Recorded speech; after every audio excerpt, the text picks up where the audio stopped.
আসসালামু আলাইকুম, আমি আশিকুর রহমান। নিয়ম বুঝে ইংরেজির সঠিক উচ্চারণ শিখুন ক্লাসে সকলকে স্বাগতম। আজকে আমরা এ শব্দটির সঠিক নিয়ম সম্পর্কে জানব। রুল নাম্বার 1, শব্দ শেষে যদি ICALLY থাকে তবে এর উচ্চারণ হয় না। যেমন অটোমেটিকলি মানে স্বয়ংক্রিয়ভাবে, স্পেসিফিকলি মানে বিশেষভাবে, বেসিকলি মানে মূলত। এখানে সবগুলো শেষে ICALLY আছে, তাই এর উচ্চারণ হয়নি। রুল নাম্বার 2, A+consonant প্লাস ভয়েল থাকলে এর উচ্চারণ এই হয়। যেমন মেইড মানে তৈরিকৃত, মেইট মানে পশুদের যৌন মিলন, হেইট মানে ঘৃণা করা।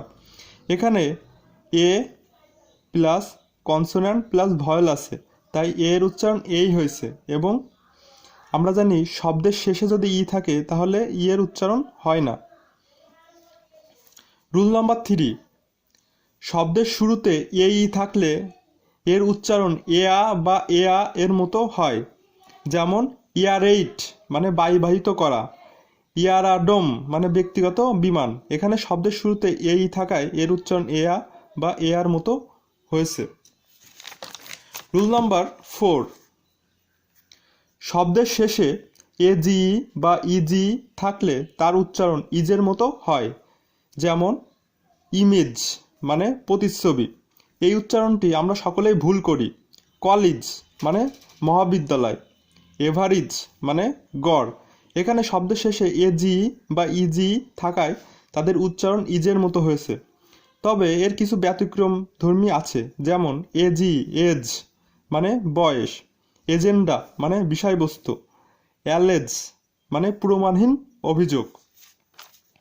রুল নাম্বার 5, AON থাকলে তার উচ্চারণ আ বা ও এর মতো হবে। উদাহরণ সোনারগাঁও, চাঁদগাঁও, নোয়াগা। এখানে AON থাকায় এর উচ্চারণ আ হয়েছে এবং AON থাকায় ও হয়েছে। যদি আজকের ক্লাস থেকে বিন্দুমাত্র আপনারা উপকৃত হয়ে থাকেন তাহলে আমার চ্যানেলটি সাবস্ক্রাইব করতে ভুলবেন না এবং আপনাদের সকলকে পরবর্তী এপিসোড দেখার আমন্ত্রণ রইল। আসসালামু আলাইকুম, ততক্ষণ ভালো থাকবেন।